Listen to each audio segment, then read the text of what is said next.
Hello everyone, welcome to the course Theory of Machine.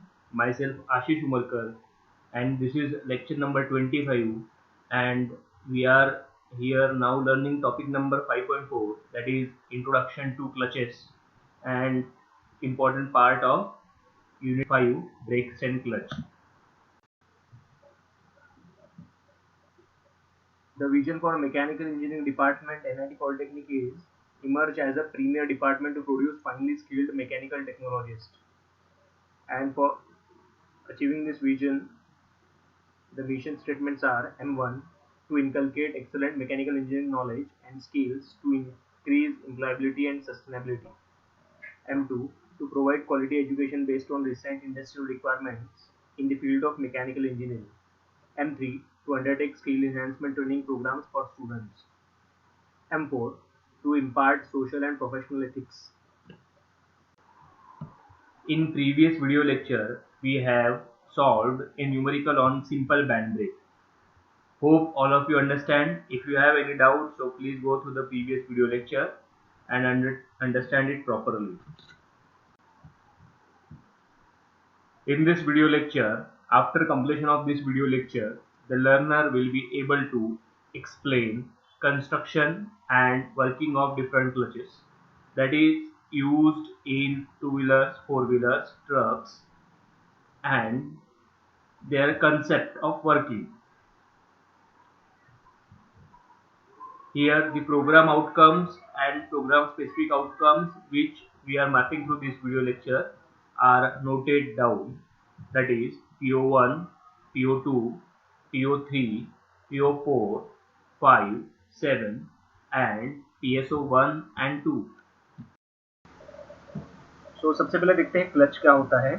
Clutch का use सभी लोगों ने किया है जिन्होंने टू व्हीलर चलाया हुआ है, वो वेदर आप लोगों ने कोई मोपेड चलाया होगा जैसा एक्टिवा है, उसके बाद प्लेजर है, तो ये जो मोपेड्स हैं तो या फिर मोटरसाइकिल चलाया है जिसमें पल्सर आ जाता है, उसके बाद स्प्लेंडर आ जाता है, उसके बाद आप लोगों का यूनिकॉर्न आ जाता है। अलग अलग कंपनियों की जो गाड़ियाँ हैं तो वो सभी गाड़ियों में जो है क्लच होता है, फिर वो फोर व्हीलर्स में हो या फिर इवन ट्रक्स के अंदर हो, आप लोगों को क्लच वहाँ पर दिखाई देता है। अभी क्लच का जो इम्पोर्टेंट वर्क है एक जनरल नॉन टेक्निकल हिसाब से, तो वो हमको क्या पता चलता है कि क्लच के माध्यम से हम लोग क्या करते हैं, गियर शिफ्ट करने के लिए हम लोगों को क्लच हेल्प करता है। ओके, गियर शिफ्ट करने के लिए क्लच हम लोगों को हेल्प करता है। साथ ही में जब गाड़ी रुकी हुई है और वहां से आप लोगों को उसको पिकअप करना है तो वहां पर भी हम लोग क्लच का यूज करते हैं। ओके, तो एक तो गियर चेंज करने के लिए और दूसरा गाड़ी को पिकअप करने के लिए। तो यहाँ पर देखिए कि जो मैकेनिकल उसका ओरिजिनल यूज है वो इस प्रकार से है कि आप लोगों का इंजन चालू है, इंजन चालू है और गाड़ी रुकी हुई है, इंजन चालू है और गाड़ी रुकी हुई है, ये कंडीशन जो हमारी आती है ये सिर्फ क्लच की वजह से पॉसिबल है। तो क्लच हमको मदद करता है कि इंजन चालू रखकर गाड़ी को रोकने के लिए, यानी आप लोगों को चलती गाड़ी में बार बार इंजन को रोकने की जरूरत नहीं है। कोई सिग्नल आ गया, कहीं पर बीच में कुछ आ गया तो आप लोगों ने गाड़ी रोक दी, तो आप क्या करते हो, क्लच दबाकर गाड़ी को रोक देते हो। तो ये पॉसिबल किसने किया है, ये पॉसिबल क्लच की वजह से है। तो क्लच हमको हेल्प करता है to run the engine shaft to stop the driven shaft. Driven shaft वो शाफ्ट है जो अपने पीछे के व्हील के साथ जुड़ा हुआ है। ओके, इंजन शाफ्ट यानी जो इंजन के साथ जुड़ा है, ड्रिवन शाफ्ट जो है वो पीछे के व्हील के साथ जो जुड़ा है। दोनों शाफ्ट जब एक दूसरे के साथ जुड़ जाएंगे, सपोज इंजन चालू कर दिया तो इंजन शाफ्ट घूमना चालू हो गया, और ड्रिवन शाफ्ट यानी अपने पीछे का व्हील समझो, तो इंजन के साथ अगर पीछे का व्हील डायरेक्टली आप लोगों ने जोड़ दिया तो क्या हो जाएगा कि जब जब आपका इंजन चालू हो जाएगा पीछे का व्हील घूमना चालू हो जाएगा, और इंजन रुकेगा तो पीछे का व्हील रुक जाएगा। बट आपको समझो इंजन चालू रखना है और पीछे का व्हील को आपको बंद कर देना है, रोक देना है, तो ये पॉसिबल सिर्फ क्लच की वजह से हो सकता है। ओके, तो क्लच का फंक्शन आप लोग समझिए कि एक शाफ्ट है अपना इंजन शाफ्ट और दूसरा शाफ्ट है अपना driven shaft. Okay, engine shaft या इसको ड्राइवर शाफ्ट बोलेंगे और दूसरा है ड्रिवन शाफ्ट। तो दोनों को एंगेज और डिसएंगेज दोनों को मिलाना और दूर करना, ये काम क्लच का है। क्लच क्या करता है, इंजन शाफ्ट और ड्रिवन शाफ्ट इसको मिलाना यानी एंगेज और डिसएंगेज यानी दूर करना। तो मिलाना और दूर करने का काम कौन कर रहा है, क्लच करना है। ओके, तो अभी ये कैसे करता है वो हम लोग देखेंगे। यहाँ पर देखिए, friction clutch has its principle application its transmission of power of shaft and machines which must be started and stop frequently. तो यहाँ पर इसको जो है फ्रिक्शन क्लच नाम दिया है। तो प्रिंसिपल ऑफ वर्किंग इसका क्या है, फ्रिक्शन। तो फ्रिक्शन की मदद से ये पॉसिबल करवाता है। फ्रिक्शन की वजह से जो है इंजन शाफ्ट से मशीन शाफ्ट तक अपना पावर ट्रांसमिशन हो रहा है। तो क्लच क्या करता है, पावर ट्रांसमिशन करता है इंजन शाफ्ट से मशीन शाफ्ट तक। वो कैसे कर रहा है, वो प्रिंसिपल क्या है उसका, तो फ्रिक्शन। फ्रिक्शन की मदद से ये पावर ट्रांसमिशन करता है। ओके, तो आप लोगों को पता है कि कपलिंग जो होता है वो भी पावर ट्रांसमिशन करता है। कपलिंग आप लोगों ने पढ़ा होगा ड्राइंग में। तो कपलिंग क्या करता है, पावर ट्रांसमिशन करता है। दो शाफ्ट को आप लोग जोड़ देते हो नट बोल्ट स्क्रू लगाकर, है ना। अलग अलग कपलिंग के नाम आप लोगों ने सुने होंगे। ओल्डम्स कपलिंग एक है जो हम लोगों ने पढ़ा है थ्योरी ऑफ मशीन के अंदर। पावर ट्रांसमिशन कर रहा है एक शाफ्ट से दूसरे शाफ्ट में। उसके बाद फ्लेक्सिबल कपलिंग आता है, फ्लेंज कपलिंग आता है। तो ये कपलिंग्स क्या करते हैं, पावर ट्रांसमिशन। तो क्लच भी एक कपलिंग ही है, बट क्लच जो है एक टेम्पररी कपलिंग है। क्लच क्या है, टेम्पररी कपलिंग है। तो यानी जब आपका मन चाहा तो दो शाफ्ट को जोड़ दिया, और जब आपका मन चाहा तो दोनों शाफ्ट को अलग कर दिया। तो ये क्लच की वजह से पॉसिबल होगा। तो जहां पर भी आपको इस प्रकार का मूवमेंट चाहिए, that is engagement and disengagement of driver and driven shaft, machine shaft और इंजन शाफ्ट, इनको अलग अलग आपको जब करना है तो आप लोग क्लच का इस्तेमाल कर सकते हैं। The force of friction is used to start the driven shaft from rest and gradually brings it up to the proper speed without excessive slipping of the friction surfaces। तो जो एक फोर्स का application करते हैं हम लोग, जिसकी वजह से ये दोनों शाफ्ट एक दूसरे के साथ कांटेक्ट में आते हैं, वो फोर्स आप लोगों ने निकाल दिया तो दोनों शाफ्ट एक दूसरे से दूर हो जाएंगे, है ना। एक फोर्स जो रहेगा वो स्प्रिंग की मदद से हम लोग वहां पर अप्लाई करते हैं। ओके, तो एक फोर्स रहेगा जो स्प्रिंग की मदद से हम लोग वहां पर अप्लाई करते हैं, और वो स्प्रिंग फोर्स की वजह से दोनों शाफ्ट जो है एक दूसरे के साथ जुड़े होते हैं, और वो स्प्रिंग आप लोगों ने अगर निकाल दिया, दबा दिया, तो वो फोर्स जो है ना रिमूव हो जाएगा, तो दोनों शाफ्ट अलग अलग हो जाएंगे। Okay, in automobile friction clutch is use to connect the engine to the driven shaft. तो अभी हम लोगों ने देखा था कि गाड़ियों के अंदर क्लच क्या करता है, तो इंजन के साथ ड्रिवन शाफ्ट, ड्रिवन शाफ्ट यानी मानो अपना पीछे का व्हील है, पीछे का जो चक्का है वो उसको ड्रिवन शाफ्ट बोलेंगे। तो इंजन के साथ पीछे के चक्के को आपको जोड़ना है, कनेक्ट करना है, तो उसके लिए हम लोग क्लच का इस्तेमाल करते हैं, है ना।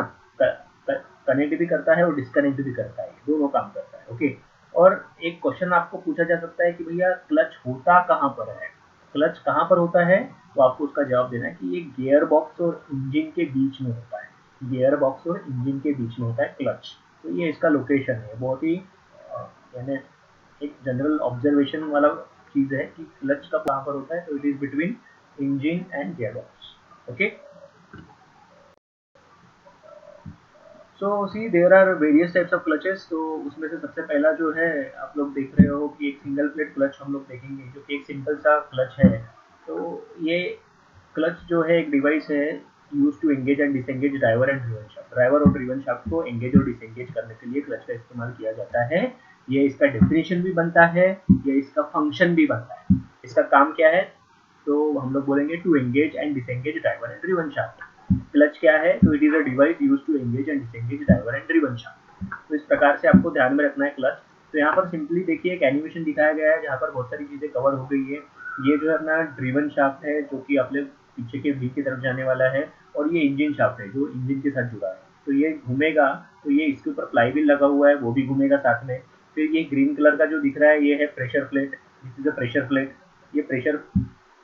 और उसके बाद आप लोगों को ये यहाँ पर ये जो प्लेट दिख रहा है, this plate is friction plate, this is friction plate. और ये प्लेट के ऊपर जो ये ब्लैक कलर का लगा हुआ है उसको हम लोग बोलते हैं friction liner, friction liner. Okay, और ये यहाँ पर हम लोग ये पीले कलर का जो है ये, सॉरी ये जो था ग्रीन कलर का, ये अपना कवर था, क्लच का कवर था। और ये ब्लू कलर का जो दिख रहा है आप लोगों को, वो स्प्रिंग है, डायफार्ग स्प्रिंग हम लोग इसको बोलेंगे। ब्लू कलर का जो आप लोगों को दिख रहा है डायफार्ग स्प्रिंग। डायफार्ग स्प्रिंग जो है, स्प्रिंग क्या कर रहा है, ये प्रेशर दे रहा है, ये पर्टिकुलर, इसको हम लोग बोलते हैं friction plate. This is a friction plate. तो फ्रिक्शन प्लेट और फ्लाईव्हील, फ्रिक्शन प्लेट और फ्लाईव्हील, ये फ्रिक्शन प्लेट है और ये फ्लाईव्हील है, इन दोनों को जोड़ने का काम कौन कर रहा है? ये प्रेशर प्लेट है। प्रेशर प्लेट क्या कर रहा है? फ्लाईव्हील और फ्रिक्शन प्लेट को जोड़ रहा है, कनेक्ट कर रहा है, एंगेज कर रहा है। कौन कर रहा है? Pressure plate. इसको तो फ्रिक्शन प्लेट और फ्लाईव्हील को, फ्रिक्शन प्लेट और फ्लाईव्हील को कौन जोड़ रहा है? Pressure plate. किसकी मदद से? स्प्रिंग की मदद से। This is a spring. इसको हम लोग डायफ्राम स्प्रिंग कहते हैं। अभी आप लोग डायफ्राम स्प्रिंग देखो कैसा है, उसको सेंटर में अगर आप लोग दबा दो तो वो बाहर की साइड से ये बाहर की तरफ जाता है ना। सेंटर में आप लोग उसको अगर प्रेस करो तो आप लोग देखो कॉर्नर में वो बाहर जा रहा है। ओके, तो this is a diaphragm spring. तो यहाँ पर हम लोग लोड जैसे ही अप्लाई करते हैं तो स्प्रिंग एक्टिवेट हो जाता है और वो प्रेशर जो है रिलीज हो जाता है। प्रेशर रिलीज हो गया तो फ्लाईव्हील और फ्रिक्शन प्लेट अलग अलग हो जाते हैं। ओके, जब आप लोग क्लच को छोड़ देते हो तो स्प्रिंग अपनी जगह पर आ जाता है और इसके ऊपर प्रेशर अप्लाई हो जाता है और फ्रिक्शन प्लेट और फ्लाईव्हील दोनों फिर से कॉन्टैक्ट में आ जाते हैं। ओके, तो यहाँ पर आप लोगों को ध्यान रखना है कि किस प्रकार से ये जो फ्रिक्शन प्लेट है ये अपना ड्रिवन शाफ्ट के साथ जुड़ा है और ये फ्लाईव्हील जो है अपना ड्राइविंग शाफ्ट के साथ जुड़ा है। फ्लाईव्हील किसके साथ जुड़ा है? ड्राइविंग शाफ्ट या इंजन शाफ्ट हम लोग जो बोलते हैं उसके साथ। और ये फ्रिक्शन प्लेट जो है ड्रिवन शाफ्ट के साथ जुड़ा है। फ्रिक्शन प्लेट किसके साथ जुड़ा है? ड्रिवन शाफ्ट के साथ जुड़ा है। जब आप लोग क्लच नहीं दबाते हो, जब क्लच नहीं दबाते हो तो ये दोनों जुड़े हुए होते हैं एक दूसरे के साथ। जब आप लोग क्लच प्रेस करते हो तो ये दोनों अलग अलग हो जाते हैं। दोनों अलग अलग हो जाते हैं। कौन कौन? फ्लाईव्हील और फ्रिक्शन प्लेट। फ्लाईव्हील और फ्रिक्शन प्लेट अलग अलग हो जाते हैं कब? जब आप लोग क्लच दबाते हो तो अलग अलग हो जाते हैं और जब क्लच छोड़ देते हो तो ये दोनों एक दूसरे के साथ चिपक जाते हैं। तो ये सिंपल सा इसका एक मैकेनिज्म है जो यहाँ पर आपको दिख रहा है। एनिमेशन के माध्यम से बहुत आसानी से आप लोग समझ सकते हो इसको, ये कैसे काम करता है। चलो इसके पार्ट्स देखते हैं। अगर आपको ये क्लच को ओपन करना है तो कौन से इंपॉर्टेंट पार्ट्स रहते हैं इसके अंदर जिससे आप लोग इसको ओपन करते हैं, ठीक है ना। उसके पहले मैं एक डायग्राम आपको बता देता हूँ। यहाँ पर देखिए सिंपल सा डायग्राम दिया है जहाँ पर ये इंजन शाफ्ट है जो इंजन के साथ जुड़ा हुआ है, फिर ये फ्लाईव्हील आ जाता है। ओके, फिर उसके बाद आता है ये फ्रिक्शन प्लेट। आप लोग देखो यहाँ से जो है ना, यहाँ तक ये एक डिस्क होती है, डिस्क रहेगा और यहाँ पर ये डॉटेड डॉटेड जो दिख रहा है वो है फ्रिक्शन लाइनर्स। फ्रिक्शन लाइनर यहाँ पर लगा हुआ है, देखो फ्रिक्शन लाइनिंग लिखा हुआ है, फ्रिक्शन लाइनिंग, ठीक है। This is friction lining. This is a friction plate या क्लच प्लेट इसको बोला जाता है, फ्रिक्शन प्लेट या क्लच प्लेट। और ये प्रेशर प्लेट है। प्रेशर प्लेट क्या करती है? प्रेशर प्लेट प्रेशर अप्लाई करती है। किसके ऊपर? प्रेशर प्लेट प्रेशर अप्लाई करती है क्लच प्लेट के ऊपर।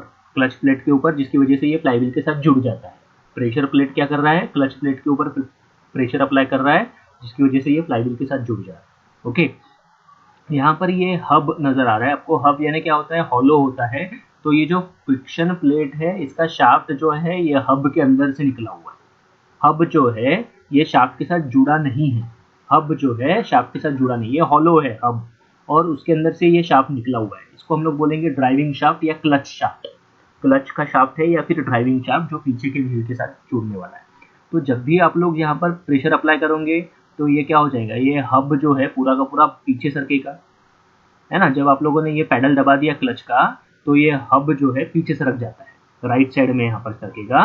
राइट साइड में सरकने के बाद क्या होता है? प्रेशर प्लेट भी राइट साइड में आ जाएगा और ये स्प्रिंग जो है दब जाएगा, स्प्रिंग जो है कॉम्प्रेस हो जाएगा। स्प्रिंग क्या हो जाएगा? कॉम्प्रेस हो जाएगा। स्प्रिंग कॉम्प्रेस हो जाएगा तो ये फ्लाईव्हील और फ्रिक्शन प्लेट दोनों अलग हो जाएंगे। फ्लाईव्हील और फ्रिक्शन प्लेट दोनों अलग हो जाएंगे। कब अलग हो जाएंगे? जब ये प्रेशर प्लेट राइट साइड में आ जाएगा, थोड़ा सा पीछे आ जाएगा तो, है ना। अभी ये इसने स्प्रिंग की वजह से ये दोनों को दबा के रखा हुआ है। जब स्प्रिंग प्रेस हो जाएगा तो ये क्या हो जाएगा? प्रेशर प्लेट राइट साइड में आ जाएगा और ये फ्रिक्शन प्लेट आज़ाद हो जाएगा, दोनों एक दूसरे के कांटेक्ट से दूर हो जाएंगे। तो जो दोनों जब एक दूसरे में कांटेक्ट में रहते हैं तो ये फ्लाईव्हील घूमता है तो फ्रिक्शन प्लेट भी साथ में घूमता है, यानी पावर ट्रांसमिशन हो रहा है। पावर ट्रांसमिशन कब होता है? जब ये फ्लाईव्हील और फ्रिक्शन प्लेट दोनों एक दूसरे के साथ जुड़े रहते हैं तब। तो यहाँ पर ये फ्रिक्शन होता है, इसीलिए इसको फ्रिक्शन क्लच कहा जाता है। Okay, this is friction active रहेगा यहाँ पर, तभी जाके हम लोग बोलेंगे कि ये फ्रिक्शन जो है प्रिंसिपल उसके ऊपर वर्क कर रहा है। अभी देखो आप लोग जब क्लच गाड़ी का खराब हो जाता है तो एक क्वेश्चन आता है आप लोगों को कि भैया क्लच प्लेट चला गया।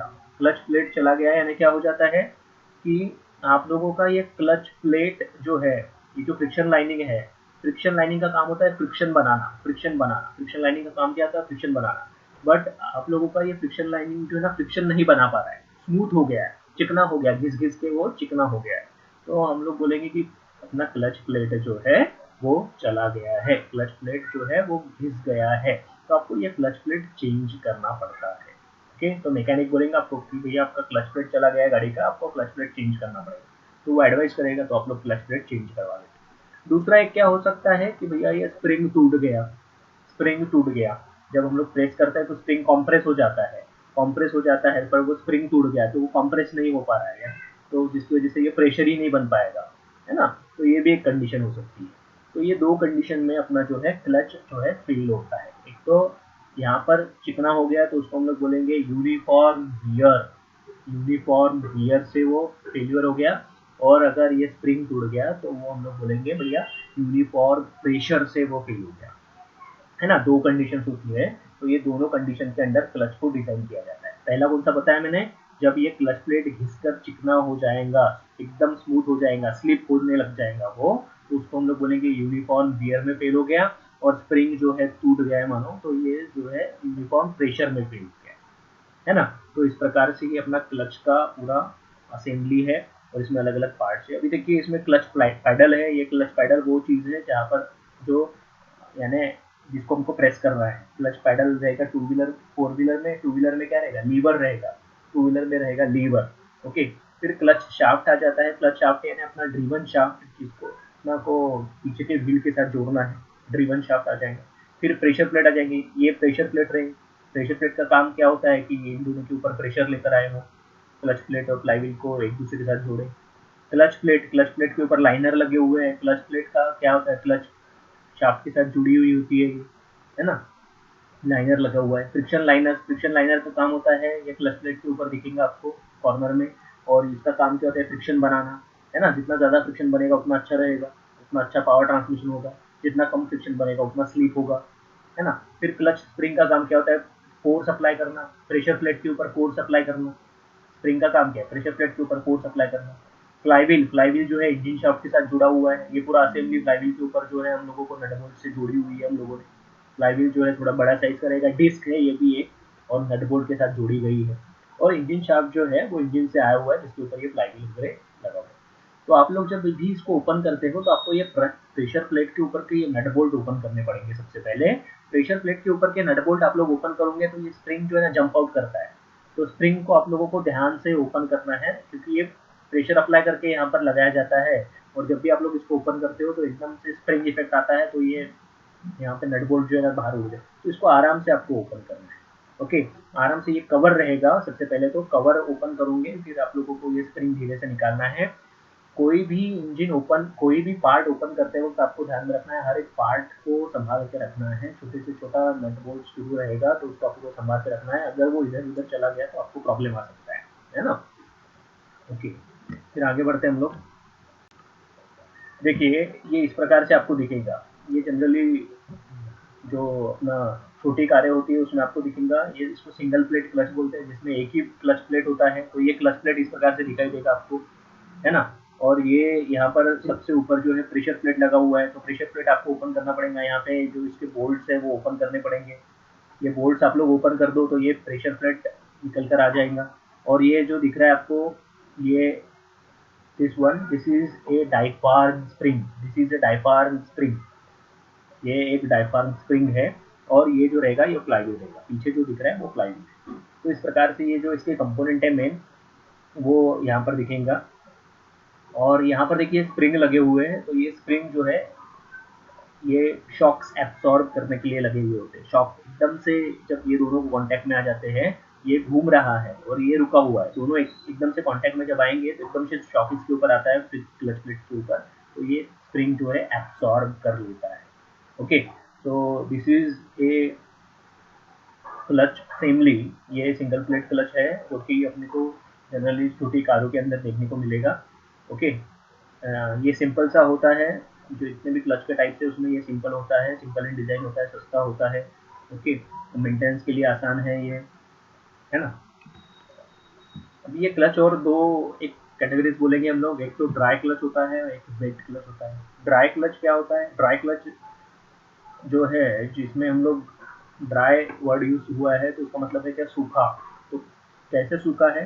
तो उसके ऊपर ऑयल वगैरह नहीं रहता है। और वेट क्लच यानी क्या है? गीला, तो वो ऑयल वहाँ पर रहेगा।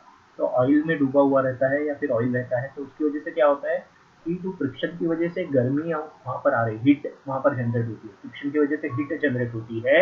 और ये हीट जो जनरेट होती है फ्रिक्शन की वजह से, जिसकी वजह से क्लच का प्लेट जो है, ये क्लच प्लेट का लाइफ जो है कम हो जाता है, खराब हो जाता है। तो इसके ऊपर आप लोग ऑयल वहाँ पे डालोगे तो वो हीट एब्सॉर्ब कर लेता है, हीट एब्सॉर्ब कर लेता है, जिसकी वजह से क्या होता है कि उसका लाइफ बढ़ जाता है। 20 to 30% जो है क्लच का लाइफ बढ़ जाता है, अगर आप लोग उसको ऑयल में डुबो के रखोगे, वेट क्लच अगर यूज करते हो तो। बट आपके दिमाग में क्वेश्चन आएगा कि सर वहाँ पर ऑयल अगर डालेंगे तो फ्रिक्शन कैसे होगा? तो फ्रिक्शन होता है, मटेरियल हम लोग इस प्रकार से यूज करते हैं एस्बेस्टॉस वगैरह कि जो ऑयल के साथ भी अच्छे से काम करे। ओके, तो वहाँ पर उसको डिजाइन करते वक्त ये सारी चीज़ें देखी जाती है। और वेट क्लच जो है उनका लाइफ अच्छा होता है, तो इसलिए वेट क्लच बहुत बार प्रीफर किए जाते हैं। सिंगल प्लेट क्लच की थ्योरी हम लोग समझेंगे, उसका कंस्ट्रक्शन कैसा है। It is mounted on a hub which is free to move actually along the spline of the driven shaft. तो ड्रिवन शाफ्ट जो रहेगा उसके ऊपर हब होता है और उसके ऊपर ये असेंबली अटैच रहेंगी। It consist of clutch plate whose both sides are faced with friction material. Clutch plate जो है सिंगल प्लेट क्लच की, उसके दोनों साइड जो है फ्रिक्शन मटेरियल से लाइंड होते हैं, यानी फ्रिक्शन मटेरियल उसके ऊपर लगा हुआ है ताकि प्रॉपर फ्रिक्शन हो सके और पावर ट्रांसमिशन अच्छा हो सके। और ये फ्रिक्शन मटेरियल जो यूज किया जाता है, ये जनरली फेराडो यूज किया जाता है, तो जो कि रफ होता है। कोएफिशिएंट ऑफ फ्रिक्शन का वैल्यू इसका 0.3 के आसपास होता है। Next, the pressure plate is mounted inside the clutch body which is bolted to the flywheel. जो प्रेशर प्लेट होता है वो फ्लाईव्हील के साथ बोल्टेड होता है, अटैच होता है pressure plate. Both the pressure plate and flywheel rotates with the engine crankshaft और द ड्राइविंग शाफ्ट। तो फ्लाईव्हील जो है ड्राइविंग शाफ्ट के ऊपर या फिर हम लोग बोलते हैं इंजन शाफ्ट के ऊपर अटैच होता है, और साथ ही में फ्लाईव्हील के प्रेशर प्लेट बोल्टेड होता है, तो दोनों भी साथ में ही घूमते हैं। फिर उसके बाद next, the pressure plate pushes the clutch plate towards the flywheel by a set of strong springs which are arranged radially inside the body. तो प्रेशर प्लेट जो है क्लच प्लेट को फ्लाईव्हील के अगेंस्ट पुश करती है spring का इस्तेमाल करके। When the clutch pedal is pressed down, its linkages forces the thrust release bearing to move in towards the flywheel and pressing the longer ends of the lever inwards. जब आप clutch का pedal press करते हो तो linkage जो है spring को press करके पूरा असेंबली जो है राइट साइड में मूव करवाता है। When paddle is pressed, thereby compressing the clutch spring, this action removes the pressure from the clutch plate and thus moves back from the flywheel and driven shaft becomes stationary. Spring compress हो जाने के बाद जो assembly है वो flywheel से दूर हो जाती है और ड्रिवन शाफ्ट जो है रोटेट होना बंद हो जाता है। It will become stationary. On the other hand, when the foot is taken off from the clutch pedal, the thrust bearing moves back by the levers. This allows the springs to extend and thus the pressure plate pushes the clutch plate back to the flywheel. और आगे जब हम लोग clutch pedal छोड़ देते हैं तो जो स्प्रिंग है वो रिलीज होके पूरा असेंबली जो है फिर से प्रेशर प्लेट क्लच प्लेट को फ्लाईव्हील के अगेंस्ट पुश करता है, तो वापस से एंगेज्ड कंडीशन आ जाती है। तो आप जब क्लच प्लेट आप लोग जब क्लच पैडल दबाते हैं तो डिसएंगेज कंडीशन होती है, और जब क्लच पैडल छोड़ दिया जाता है तो एंगेज कंडीशन वापस आती है। तो यहाँ पर इस प्रकार से हम लोगों ने अपना unit outcome 5C that is describe with sketches the needs functions and application of the given clutch, और 5D explain with sketches the various parts of the given clutch with their function and construction details, ये achieve किए हुए हैं। और आज के इस video lecture के माध्यम से हम लोगों ने construction and principle of the different clutches सीखा हुआ है, और जो प्रोग्राम आउटकम्स है ये वीडियो लेक्चर के माध्यम से हम लोगों ने अचीव किया है वो है PO1, PO2, PO3, PO4, PO5, PO6 हम लोगों ने यहाँ पर अचीव नहीं किया है। PO7, PSO1 एंड 2 यहाँ पर हम लोग। So thank you everyone. Our next video lecture is on introduction to clutches, जो रिमेनिंग क्लच के टाइप से हम लोग नेक्स्ट वीडियो में देखेंगे।